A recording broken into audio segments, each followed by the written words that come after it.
মাকে যদি শরীরের চামড়া দিয়া যদি জুতা বানাইয়া দাও, তারপরে মায়ের ঋণ বন্ধু শোধ করতে পারবা না। আমি আপনাদেরকে বলি, মায়ের এক পাগল যুবক ছেলে কত বছর করেছেন সেটাই মুহূর্তে আমার মনে পড়তেছে না বন্ধু। মিনিমাম বন্ধু 4 থেকে 8 বছর হবে সম্ভবত। মায়ের এক পাগল ছেলে, মা বন্ধু অসুস্থ, হাঁটতে চলতে পারে না। বাবা সন্তানের কাছে আবদার করলো, বাবা বাবা গো, আমার তো মনে চায় খানায় কাবা আমি তাওয়াফ করতে। এবার কি করলেন? কিতাব প্রমাণ করেছে সন্তান ওই অসুস্থ মাকে কাঁধে নিলেন। কাঁধে নিয়ে বন্ধু বছরের পর বছর, বছরের পর বছর খানায় কাবা তাওয়াফ করলেন। খানায় কাবা যখন তাওয়াফ করলেন, করানোর পরে বন্ধু সাদিকুত তাইয়ার নামক এক আবেদকে প্রশ্ন করলেন, আপনি বলে দিন, আমি বছরের পর বছর, বছরের পর বছর, কত বছর আমি আমার মাকে কাঁধে করিয়া খানায় কাবা আমি তাওয়াফ করিয়েছি, আপনি বলে দেন না, আমি যে মায়ের স্তন চেপে ধরে দুধ পান করেছি, এই দুধের ঋণ শোধ হয়েছিনি। এবার ওই সাদিকুত তাইয়ার একটা ডাক দিয়ে বলে, বন্ধু তোমার হায়াত যদি 50,000 বছর যদি হয় রে, 50,000 বছর যদি মাকে কাঁধে করিয়া তুমি যদি ঘুরাও, তুমি একটা নিঝুম রাত্রিতে মা প্রস্রাবের মধ্যে পড়ে রইল, তোমার কষ্ট হবে বলে তোমার ঘুম ভাঙালো না। ও বন্ধু, একটা রজনী মায়ের স্তনে চেপে ধরে যেই দুধ পান করেছো, 50,000 বছর যদি মাকে কাঁধে করে চড়াও রে, একটা নিঝুম রাত্রিতে স্তন চেপে ধরে যে দুধ খেয়েছো, একটা রাতের দুধ পানের ঋণ তুমি শোধ করতে পারবা না। এমন করে কেমন করে কষ্ট দাও রে বন্ধু। আমি যদি আমার ব্যক্তিগত কথা যদি বলি রে, আমি কোনোদিন আমার মায়ের মলিন চেহারা দেখতে পারি না। যদি দেখি আমার বাবা মা, বিশেষ করে মা যদি দেখি চেহারা মলিন হয়ে গেছে রে, আমার কাছে মনে হয় আমার পৃথিবী বন্ধু ছোট হয়ে গেছে। মা হলো সুখ, মা নামা শব্দটা এমন একটা পৃথিবী, সেই পৃথিবী সন্তানের জন্য পুরো নিরাপদ।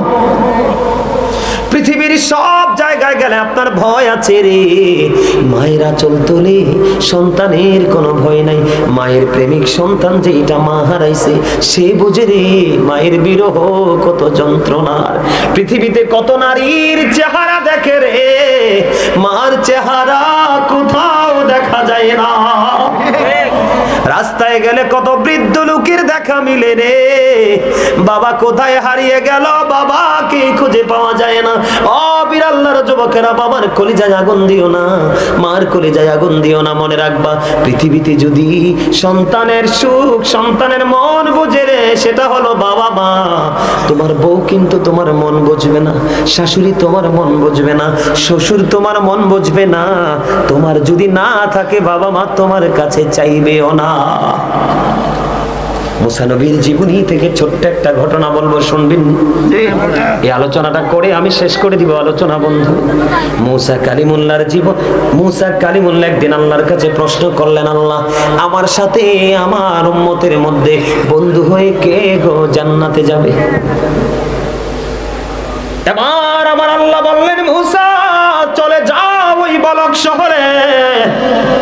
মুসা চলে গেলেন বলক শহরে, যাইয়া দেখলেন লোকটা বন্ধু এত বিশ্রী, যার নাম হলো আলী বিন মুআফিক। আলী বিন মুআফিক যাইয়া দেখলেন, মুসা আশ্চর্য হয়ে গেলেন। আলী বিন মুআফিকের চেহারা তো বিশ্রী, এত কুশ্রী। মুসা নবী চিন্তায় পড়ে গেল, কেমন করে তো বিশ্রী এত কুশ্রী চেহারার মানুষটা। আমি মুসা নবী, আপনারা মুসা নবীর লকব জানেননি? 1,24,000 নবী রাসূলের মধ্যে মুসা, আল্লাহ রাব্বুল আলামিন 8 জন নবীকে স্বর্গ থেকে স্বর্গীয় উপাধি দিয়েছেন। একজন হলো মুসা কালিমুল্লাহ, মুসা স্পোক টু আল্লাহ, মুসা আল্লাহর সাথে কথা বলেছি। এমন মর্যাদা সম্পন্ন মুসা কালিমুল্লাহ। মুসা আশ্চর্য হয়ে গেল, এমন বিশ্রী এমন কুশ্রী চেহারার মানুষ কেমন করে আমি মুসার সাথে বন্ধু হয়ে জান্নাতে যাবে? রহস্য উদ্ঘাটন করতে হবে। এবার মুসা নবী দাঁড়িয়ে দাঁড়িয়ে দেখলেন ওই কসাই গোশত বিক্রি করলো। করতে করতে করতে করতে বন্ধু সবচেয়ে সুন্দর যে গোস্তের জায়গাটা প্যাকেট করে আলাদা করে রেখে দিল মুসা কালিমুল্লাহ। বন্ধু ওই আলী বিন মুআফিকের সঙ্গে সঙ্গে গোস্ত যখন বিক্রি হয়ে গেল, মুসা নবী তার সঙ্গে সঙ্গে বাড়ি গেল। যাওয়ার পরে যাইয়া দেখলেন এমন বৃদ্ধা মা হাঁটতে পারে না, চলতে পারে না, ব্যবসার কাজের জন্য বের হতে হবে, কারণ মুমিনের ব্যবসাটাও ইবাদত। ঠিক ঠিক, মুমিন যে মূলা ক্ষেত করেছে এটাও ইবাদত, মুমিন খেজুর বাগান করেছে এটাও ইবাদত, মুমিন সিমের বাগান করেছে এটাও ইবাদত। মুমিনের সব কিছু বন্ধু আমল, মুমিনের সবগুলো ইবাদত, কোনো কিছু বিপন্ন হয় না। এবার মুসা নবী যাইয়া দেখলেন বৃদ্ধা মা হাঁটতে পারে না, চলতে পারে না। ওই বৃদ্ধা মাকে আলী বিন মুআফিক সকালবেলা সুন্দর করে খাওয়াইয়া দাওয়াইয়া একটা ঝুড়ির মধ্যে আরাম করে বসাইয়া রাইখে আসছে। মা তুমি থাকো, আমার জন্য দোয়া করো, আমি ব্যবসাটা শেষ করে আসছি। ছেলে ব্যবসা যদি করে পেটের জন্য, জীবন জীবিকার জন্য, কিন্তু কলিজাটা মার কাছে রাইখে আসছে। ঠিক। এবার মুসা নবী দেখলেন, যাইয়া দেখে মাকে খাঁচা থেকে বন্ধু নামাইলো, নামানোর পরে মাকে পরিষ্কার পরিচ্ছন্ন করলো। মুসা নবী দেখতেছে, ওই মুসা নবী দেখতেছে মায়ের পাগল ছেলে আলী বিন মুআফিক সারাদিন পরিশ্রম করেছে, ক্লান্ত, সে নিজের ক্লান্তি বুঝতে দেয় না। মার জন্য খাবার তৈরি করলেন, গোশত রান্না করলেন, মারে খাওয়াইলেন, খাওয়াইয়া টাওয়াইয়া বন্ধু এবার গেলেন আলী বিন মুআফিক একটু ফ্রেশ হতে হবে, হাত মুখ ধুতে হবে, ক্লান্তি দূর করতে হবে। খেয়াল করেন কেমন সন্তান। সব শেষ করে মুসা চাইয়া দেখলেন বুড়িমা হাত তুলে বসে আছে আল্লাহর দরবারে।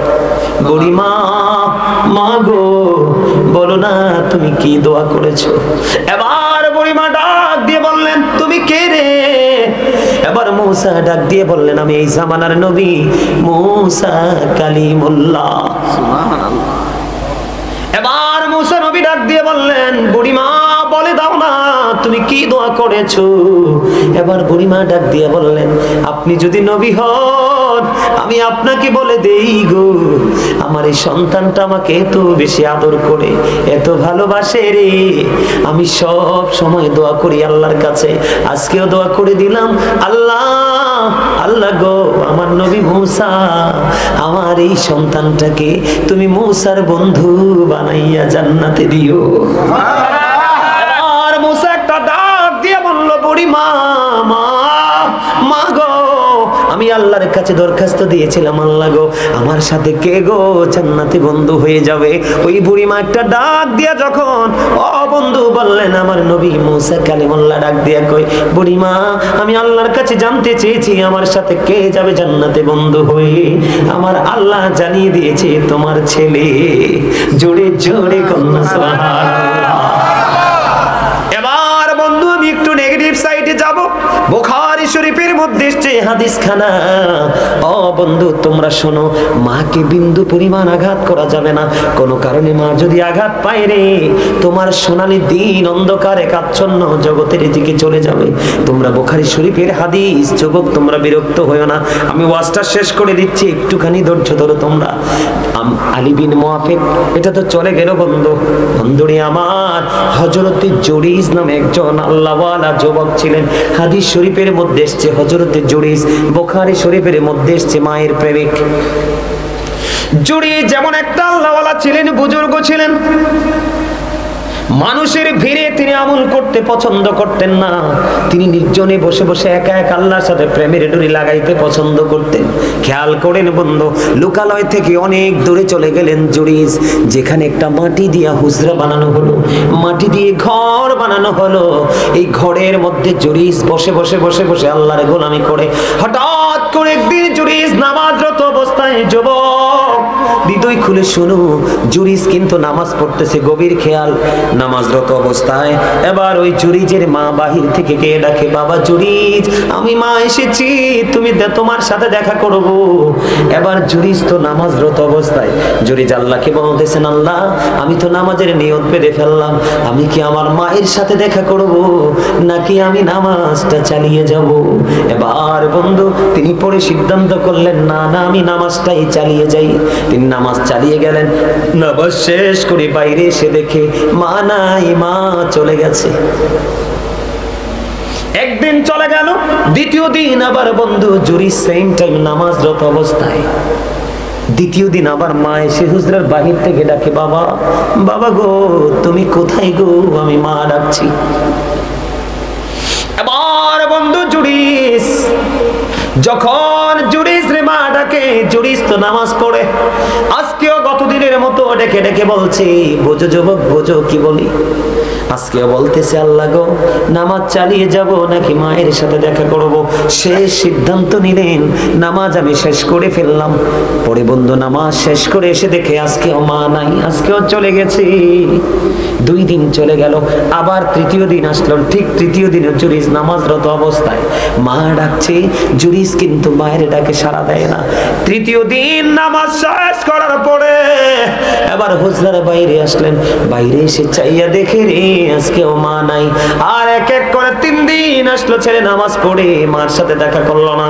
মার কলিজায় আঘাত লাগছে। হাদিস শরীফের মধ্যে এসেছে, মা তৃতীয় দিন যাওয়ার সময় বলেছে, আল্লাহ আমি একে 3 দিন আসলাম, ছেলেটা দেখা দিল না, তাকে বেশ্যা মহিলার মুখ না দেখাইয়া মরণ দিও না। জুড়ে মা কি দিল? কথা বলেন।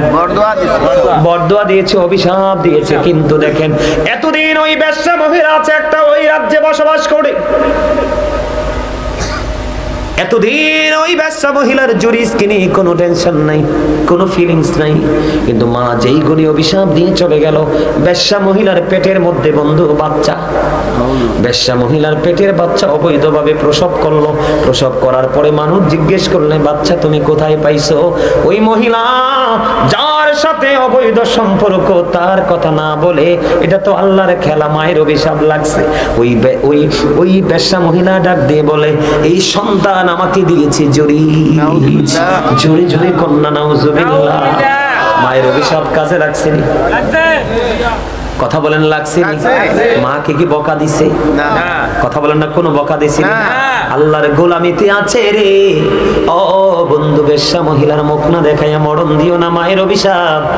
এবার যখন জানতে পারলেন, দেখবেন চোর চুরি করলে কেউ কিছু বলে না, ইমাম সাহেব একটু দোষ করলে কিন্তু সমালোচনার ঝড় বয়ে যায়। ঠিক তেমন হলো জুরিজের বেলায়। সে তো আল্লাহ ওয়ালা, এত বুজুর্গ, কেমন করে সেই নোংরা কাজটা করলো।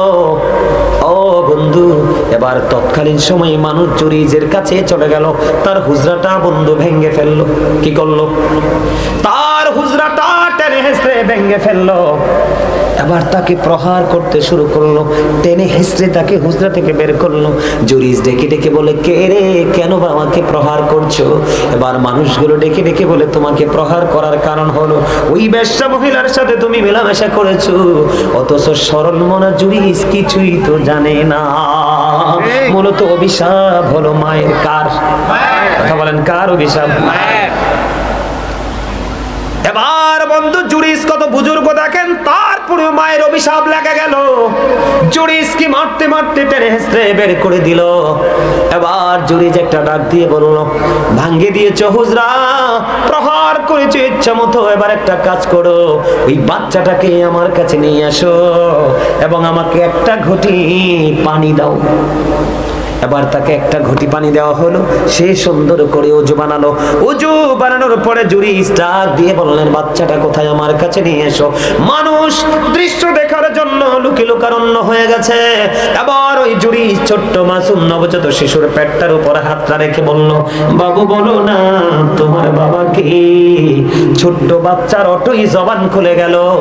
এত হাজার মানুষের ভিড়ে ওই ছোট্ট বাচ্চা একটা ডাক দিয়ে বললেন, ওই ছোট্ট বাচ্চা একটা ডাক দিয়ে বললেন, ওই রাখাল আমার বাবা। জোরে জোরে কন্যা সুবহানাল্লাহ। আমি আপনাদেরকে বুঝাইতে চেয়েছি যে জুরিজের হাত লাগলে বাচ্চা কথা বলে। যদিও তার কথা বলার সময় এখনো হয় নাই। যেই বাচ্চার পেটে হাত দিলে এটা কি তার কারামত কিনা বলেন? তার পাওয়ার আছে না নাই? আছে। আল্লাহর সাথে তার প্রেমের ডোরি আছে না নাই? আছে। মা বরদোয়া দিয়েছে, বেশ্যা মহিলার মুখটা দেখাইয়া মরণ দিও না। মা যদি আরো জঘন্য বরদোয়া করতো তাহলে সেটাও তার জন্য কার্যকর করতো আমার আল্লাহ। কথা বলেন না কেন? বেশ্যা মহিলার মুখ লাগছেনি, কলঙ্ক লাগছেনি, যদিও তিনি তার কারামত প্রকাশ করেছেন। পরে হাদিস শরীফ এটা বলার কারণ হলো যুবক, বিন্দু পরিমাণ কলিজায় মাকে ব্যথা দেওয়া যাবে না, বাবাকে ব্যথা দেওয়া যাবে না। তাদেরকে ব্যথা দিলে তোমার জীবন পুরো বিপন্ন হয়ে যাবে। বাবা মাকে কষ্ট দিবেন না, ব্যথা দিবেন, দিব না তো। সব শেষে আমি বলেছিলাম আপনাদেরকে একটা হাদিস বলে শেষ করে দিই। এটা শীতের দিন চলতেছে না, কথা বলেন, শীতের দিন চলতেছে না। মজার একটা হাদিস, হযরতে আবু যর রাদিয়াল্লাহু তাআলা আনহু থেকে হাদিস বর্ণিত। নবীজি শীতের দিনে বের হলেন, বের হয়ে দেখলেন গাছের পাতাগুলো বিরামহীন ভাবে ঝরছে। নবীজি গাছের ঢাল ধরলেন, ধরার পরে ডাক দিলেন, রে আবু যর। আবু যর উত্তর দিলেন, লাব্বাইকা ইয়া রাসূলুল্লাহ, আমি হাজির। এবার আমার নবী বললেন, ও বীর আল্লাহর যুবক, হৃদয় খুলে শোনো। আমার নবী বললেন, রে আবু যর, তুমি চাইয়া দেখো শীতের কারণে গাছের পাতাগুলো যেমনি বিরামহীন ভাবে ঝরে ঝরে পড়ে রে, ঠিক তেমনি ভাবে আল্লাহর বান্দাগুলো একাগ্র চিত্তে প্রেমে পড়ে যখন নামাজের মাধ্যমে আল্লাহর কুদরতি কদমে সেজদা দিবে রে, ঠিক তেমনি ভাবে তার সমস্ত জীবনের গুনাহগুলো ঝরে পড়ে যাবে। জয় কন্যা সুবহানাল্লাহ।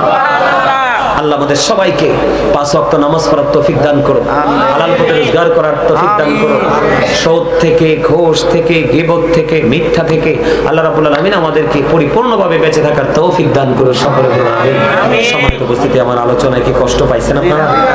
কষ্ট পাইছে? জি, আমি মাস্টার, আমি 69 ডিগ্রি মাস্টার ইংলিশ মিডিয়াম। আলহামদুলিল্লাহ, আমি খুব ভালোভাবে। আলহামদুলিল্লাহ। আমার যে একটা ঘোষণা আছে। আচ্ছা, আমার উনি আমার মেম্বার। আচ্ছা মেম্বার। আচ্ছা আচ্ছা, ঘোষণা দিবেন? আমি না একটু কথা বলবো, তাহলে মোনাজাতের আগে দেন, সবচেয়ে সুন্দর। হ্যাঁ, না না, একটু মোনাজাতের আগে দিন, আমি সময় দেব আপনাকে। হ্যাঁ হ্যাঁ, মোনাজাতের আগে সবচেয়ে বেটার, আমি আপনাকে দিব। আপনার তো কথা অবশ্যই বলতে হবে, আপনাদের মতো অনারেবল পার্সন গুলো আছেন বলেই কিন্তু আজকের ছেলেরা উৎসাহ পাচ্ছে, তাহলে তো পাইতো না। তো আমি দিব, আপনাকে দিব। এটা তো সিস্টেম প্রোগ্রামের, যিনি সভাপতি সমাপনী বক্তব্য দিতে হয়। আমি আপনাদেরকে কিন্তু কাউকে মেন করে কথাগুলো বলিনি, বাস্তবতাটা তুলে ধরেছি। আমার নবী কিন্তু বাস্তবতাকে তুলে ধরার কথা বলেছেন এবং নবীও বাস্তবতাকে কি করেছেন, প্রাধান্য দিয়েছে। যেমন আমি যদি আপনাকে একটা এক্সাম্পল দেই বাস্তবতা নিয়ে, এদিকে তাকান। নবীজির কাছে একদিন এক ইহুদি আসলেন দ্বীন সম্পর্কে জানার জন্য। খেয়াল করেন বাস্তবতাকে আমরা কিভাবে মূল্যায়ন করব। নবীজির কাছে যখন একজন ইহুদি আসলো, কিসের জন্য? দ্বীনের সম্পর্কে শিক্ষা নেওয়ার জন্য। কিন্তু তিনি যখন নবীজির মজলিসে বসলো, তখন তিনি ওটটাকে ছেড়ে বসেছে। কি করে বসেছে? ওটটাকে ছেড়ে বসেছে। মরুচারীদের জন্য কিন্তু ওট ছিল একটা ইম্পর্টেন্ট একটা সম্পদ। এদিকে তাকান তো, নবীজি দেখলেন নবীজি যখন কথা বলতেছে, তখন ওই ইহুদি একবার আমার নবীজির দিকে তাকায়, আরেকবার তার ছাড়া ওটটার দিকে তাকায়, একবার নবীজির দিকে তাকায়, একবার ছাড়া ওটটার দিকে তাকায়। তখন নবীজি খেয়াল করেছেন তার বাস্তবতাকে মূল্যায়ন করতে হবে, কারণ তার আমার কথার চাইতে বাস্তব কথা হলো তার সম্পদের প্রতি কি টান বেশি। তো এই ক্ষেত্রে নবীজি বলেছেন, তুমি তোমার ওটটাকে বেঁধে আসো। আল্লাহু আকবার, আল্লাহু আকবার বলেন না? কি করে আসো? তুমি তোমার ওটটাকে বেঁধে আসো। নবীজি বুঝিয়ে দিয়েছেন তুমি দ্বীন সম্পর্কে ইনস্ট্রাকশন নিবে, ঠিক আছে, কিন্তু বাস্তব কথা হলো তোমার সম্পদকেও রক্ষা করতে হবে। নবীজির শিক্ষা। সম্মানিত উপস্থিতি, ভুলে গেলে চলবে না, আপনার আমার নবী সকল নবী রাসূলের মধ্যে কি all the best of all the great religious personalities of all prophet, Muhammad Rasulullah sallallahu alaihi wasallam was the most successful. পৃথিবীতে যত নবী রাসূল এসেছে, সকল নবী রাসূলের মধ্যে আপনার আমার নবী রাজনীতি থেকে ইমামতি প্রত্যেকটা সেক্টরে 100% সফল, মোস্ট সাকসেসফুল, সবচেয়ে সফল। সুবহানাল্লাহ, সুবহানাল্লাহ বলে না কেন? আমেরিকার গবেষক, এদিক তাকাও, এই টুপি যারা, দুটোটার চাদর আছে। শেষ ভালো যার, শেষ ভালো যার। এই তোমার জীবনে তুমি কি করেছো? শেষ জীবনটা যদি ভালো কাজ করে যেতে পারো, আল্লাহ তোমার প্রথম জীবনের কথা জিজ্ঞেসও করবে না। এটা হাদিস শরীফ। শেষ জীবনের আমল বড় গুরুত্বপূর্ণ। আমেরিকার গবেষক মাইকেল এইচ হার্ট বলেছেন the 100 A ranking of the most influential person in the history. 100 জন প্রভাবশালীর তালিকা করেছেন ইনফ্লুয়েন্সিয়াল দ্বারা আপনার আমার প্রাণের নবীকে শ্রেষ্ঠ ইনফ্লুয়েন্সিয়াল দ্বারা সর্বশ্রেষ্ঠ প্রভাবশালী হিসেবে আখ্যায়িত করেছেন।